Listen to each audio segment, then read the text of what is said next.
Then Peter answered and said to Jesus, Matthew 19:27. ఆ తర్వాత పేతురు ప్రభుతో ఈ విధంగా చెప్తూ ఉన్నాడు 19:27.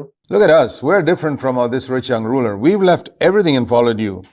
What will be there for us? ఇక్కడ పేతురు ఏమన్నా అంటే ఈ ధనవంతుడైన యవనస్తుడైన అధికారి వలె కాకుండా ఇదిగో మేము సమస్తమును విడిచిపెట్టి నిన్ను వెంబడిస్తున్నామని చెప్తూ ఉన్నాడు. In other words, what are we going to get as a reward? ఇంకొక మాటలో చెప్పాలంటే మాకు ప్రతిఫలం ఏమి లభిస్తుంది అని అడుగుతున్నాడు. Now Jesus gave two answers to that.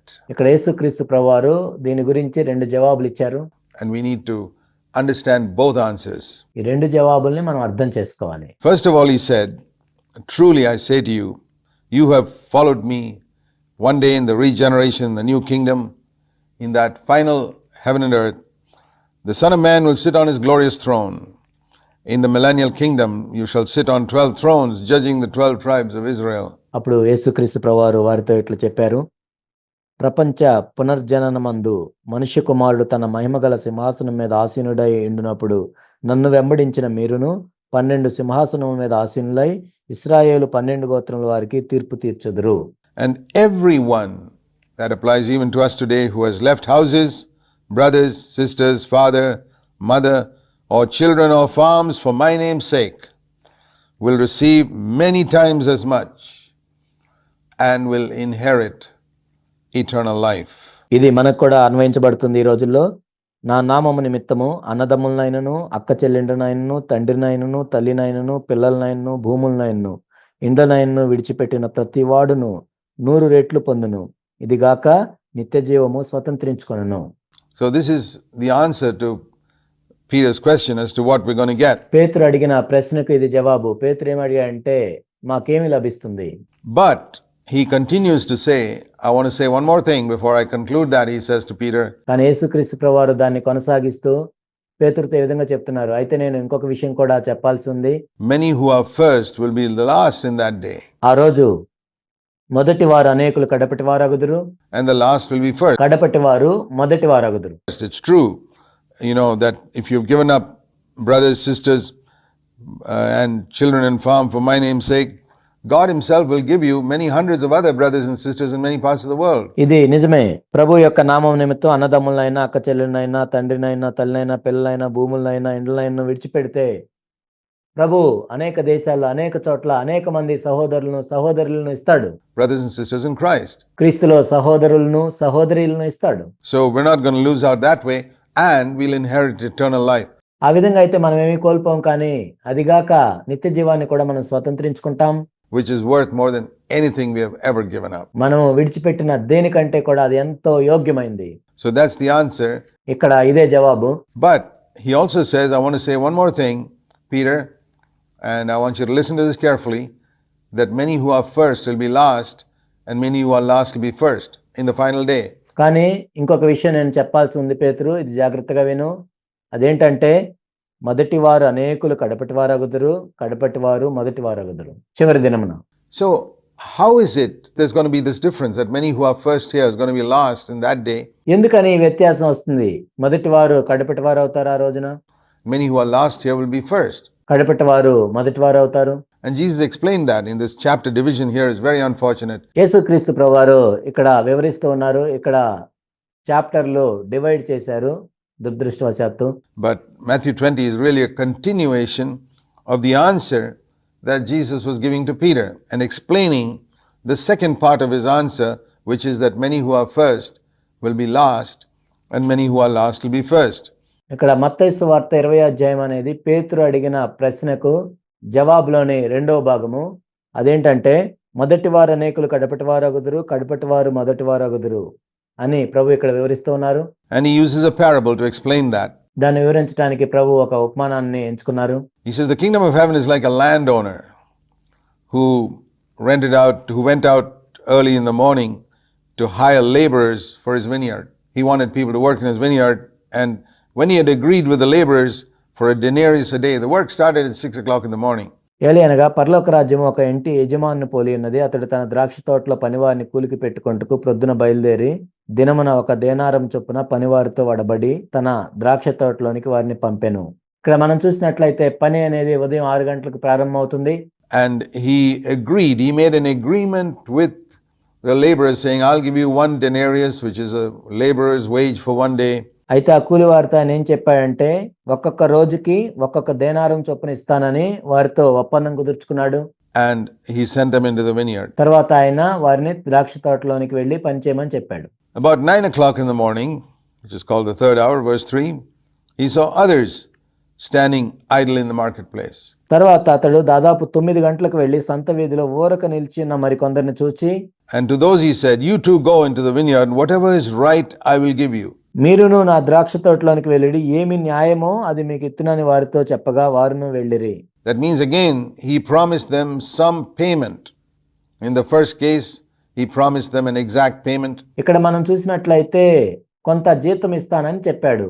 మొదటి దాంట్లో మనం చూసినట్లయితే వాళ్ళకి కొంత జీతం ఇస్తానని చెప్పాడు. In the second case also he promised them a payment. I will give you whatever is right. And they knew what a laborer's wage is for a day. రెండవ గుంపు వారికి కూడా నేను జీతం ఇస్తానని చెప్పాడు. వాళ్ళకి తెలుసు ఒక్కొక్క రోజుకి పని వారికి ఎంత ఇస్తారో. And so they went. And the third, ఆ విధంగా వారు వెళ్ళారు. And then in the 6th hour, a third group went, and at 3 o'clock in the afternoon, another group went. ఆ తర్వాత మనం చూసినట్లయితే దాదాపు 12 గంటలకు ఒక గుంపు వారు వెళ్ళారు. మళ్ళీ ఆ తర్వాత 3 గంటలకు మరొక గుంపు వారు కూడా వెళ్ళారు. We see altogether 4 groups, and it says he did the same thing, which means all 4 agreed to work for a wage. ఈ 4 గుంపుల వాళ్ళు కూడా కొంత జీతం కోసం పనిచేయటానికి ఒప్పందం కుదుర్చుకున్నారు. That's the important thing to notice here. ఇక్కడ గమనించాల్సిన విషయం అది. All 4 agreed to work if they were paid for their work. ఈ 4 గుంపుల వారు కూడా వాళ్ళు చేసిన పనికి జీతం చెల్లిస్తేనే చేయటానికి ఒప్పందం కుదుర్చుకున్నారు. Otherwise they may not have gone to work in the vineyard. లేనట్లయితే ఆ ద్రాక్ష తోటలో పని చేయటానికి వాళ్ళు వెళ్ళి ఉండేవాళ్ళు కాదు. They did this. He said the same thing. ఆ విధంగా అతడు మరలా వెళ్ళి అలాగ చేశాడు. Then at the 11th hour, which is 5 o'clock in the evening, just 1 hour more for work. ఆ తర్వాత ఆయన దాదాపు 5 గంటలకు వెళ్ళి, అంటే ఇంకా పని చేయటానికి గంటే మిగిలింది. He went out and found some others standing and said, Why you been standing here whole day doing nothing? He said, Well, nobody hired us. మరి కొందరు నిలిచి ఉండగా చూచి, ఇక్కడ దినమంతయు మీరు ఎందుకు ఊరకనే నిలిచి ఉన్నారని వారిని అడగగా వారు ఎవడను మమ్మను కూలికి పెట్టుకోలేదని చెప్పారు. And he told them, Go into the vineyard. అందుకతడు మీరును నా ద్రాక్ష తోటలోనికి వెళ్ళుడనెను. With no promise of reward. That's the important thing you need to distinguish between these people and the first 4 groups of people. కానీ ఇక్కడ జీతం ఇస్తానని ఏమీ చెప్పబడలేదు. దాన్ని మనం గమనించాలి. ఇదే ప్రాముఖ్యమైన విషయం. ఈ ప్రాముఖ్యమైన వ్యత్యాసాన్ని మీరు గమనించాలి. ఈ గుంపుకి మొదట వెళ్ళిన 4 గుంపులకి మధ్య ఉన్న తేడా ఇదే. The first 4 all went to work for pay and for reward. మొదటి 4 గుంపుల వాళ్ళు కూడా జీతం కోసం వెళ్ళారు, ప్రతిఫలం కోసం పనిచేయటానికి వెళ్ళారు. This group went with a promise of nothing. కానీ ఈ గుంపుకు చెందిన వారు ఎటువంటి వాగ్దానం వీరికి చేయబడలేదు. They just went to work. వాళ్ళు కేవలం పనిచేయటానికి వెళ్ళారు అంతే. That's very important to notice that. ఇది ఎంతో ప్రాముఖ్యమైన విషయం, దీన్ని గమనించాలి. Because this is what makes the difference finally. This is how the last become first and the first become last. ఎందుకంటే ఆ వ్యత్యాసానికి కారణమైంది ఇదే. కడపటి వారు మొదటి వారు అవటానికి, మొదటి వారు కడపటి వారు అవటానికి. And when the evening had come, 6 o'clock in the evening, work was over. The owner said, Call the laborers and pay them their wages and start with the last group to the first. సాయంకాలమైనప్పుడు ఆ ద్రాక్ష తోట యజమానుడు తన గృహ నిర్వాహకుని చూచి పనివారిని పిలిచి చివర వచ్చిన వారు మొదలుకొని చివర వచ్చిన వారిని మొట్టమొదటి పిలిచారు. And when those who were hired at the 11th hour came, they were surprised that they got a full day's wages. దాదాపు 5 గంటలకు కూలికి కుదిరిన వారు వచ్చి ఒక్కొక్క దేనారం చొప్పున తీసుకొండ్రి. వాళ్ళు దీన్ని చూసి అంత ఆశ్చర్యపోయారు. In other words, they got 12 times what they deserved. 1 denarius was the wage for 12 hours of work. ఇంకో మాటలో చెప్పాలంటే వాళ్ళు దేనికైతే పాత్రలో దానికంటే 12 అంతలు ఎక్కువ లభించింది. ఎందుకంటే 12 గంటలు పనిచేస్తే 1 దేనారం ఇస్తారు. And they worked only for 1 hour and they got a full day's wages. వాళ్ళు కేవలం 1 గంట మాత్రమే పనిచేసి ఒక రోజంతా పనిచేస్తే ఎంత జీతం ఇస్తారో అంత లభించింది వాళ్ళకి. And when those who were hired first, who came at 6 o'clock in the morning, they thought, wow, this man's very kind. We'll get 12 denarii. If this man gave 1 denarii to people who work for 1 hour, మొదటి వారు వచ్చి ఉదయం 6 గంటలకు ఎవరైతే పనికి వచ్చారో వాళ్ళు ఏమనుకున్నారంటే 1 గంట పనిచేసిన వాళ్ళకే 1 దేనారం ఇస్తే మనం 12 గంటలు పనిచేసాం, మనకి 12 దేనారాలు వస్తాయేమని వాళ్ళు అనుకున్నారు. ఈ వ్యక్తి ఎంతో కనికరం కలిగిన వ్యక్తిలాగా ఉన్నాడు అని వాళ్ళు అనుకున్నారు. but when they came, they also received 1 denarius each. కానీ వారి దగ్గరికి వచ్చేసరికి వారికి ఒక్కొక్క దేనారమే ఇచ్చారు. And they grumbled. ఆ తర్వాత వాళ్ళు ఎంతో సణుక్కున్నారు. And they went to the landowner and said, these last men worked only 1 hour. You see, comparison. All problems come when we compare ourselves with others. అయితే వాళ్ళు వెళ్ళి ఏం చెప్పారంటే, చివరి వచ్చిన వీరు 1 గంట మాత్రమే పనిచేశారు అని చెప్తున్నారు. చూడండి, ఇక్కడ వాళ్ళు పోల్చుకుంటున్నారు, ఒకరితో ఒకరు పోల్చుకుంటున్నారు. ప్రతి సమస్య కూడా ఈ పోల్చుకోవటం ద్వారానే వస్తుంది. And wonder why God has done something for them that He's not done for me. దేవుడు వాళ్ళకి ఎందుకు చేశాడు, మరి నాకెందుకు చేయలేదు? Here's where the problem arose. ఇక్కడే సమస్య అనేది వస్తూ ఉంటుంది. They went and checked up. How much did these guys get? Oh, they got 1 denarius too. వీళ్ళకి ఎంత వచ్చింది అని వాళ్ళు విచారించారు. వీళ్ళకు కూడా 1 దేనారం ఇచ్చారా? And you have made them equal to us. Here's the other problem. Whenever we are upset that God makes somebody equal to us, మాతో సమానం చేశావని వాళ్ళు అంటూ ఉన్నారు. ఎప్పుడైతే దేవుడు వేరే వాళ్ళని మనతో సమానంగా చేస్తాడో అక్కడ సమస్య వస్తూ ఉంటుంది. then we have a problem. We have been here, borne the burden and the heat of the day. We are senior workers. పగలంతయు కష్టపడి ఎండ బాధ సహించి మేము ఇంత కష్టపడి పనిచేస్తే అని వాళ్ళు అంటూ ఉన్నారు. క్రైస్తవ్యంలో కూడా ఇలాంటి పోలిక ఉంటూ ఉంటుంది. We see a lot of that in Christian churches today. People who think they are senior workers. ఈనాడు క్రైస్తవ సంఘాల్లో కూడా అనేక చోట్ల మనం ఈ విధంగా చూస్తూ ఉంటాం. మేమెంతో సీనియర్ పని వాళ్ళమని వాళ్ళు అనుకుంటూ ఉంటారు.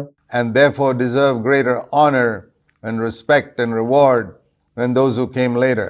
తర్వాత వచ్చిన వాళ్ళకంటే కూడా మాకు ఎక్కువ ఘనత కావాలి, ఎక్కువగా మమ్మల్ని గౌరవించాలి అని వాళ్ళు అనుకుంటూ ఉంటారు. But he answered and said to one of them, friend, I am doing you no wrong. When I called you at 6 o'clock in the morning, didn't you agree to come for 1 denarius? Well, I've given you 1 denarius. I didn't cheat you. అందుకు అతడు వారిలో ఒకరిని చూచి, స్నేహితుడా, నేను నీకు అన్యాయం చేయలేదే, నీవు నా యొద్ద 1 దేనారమునకు ఒడబడలేదా? నీ సొమ్ము నీవు తీసుకొని పొమ్ము. Take what is yours and go your way. If I decide to give the last man as much as that to you, what's that to you?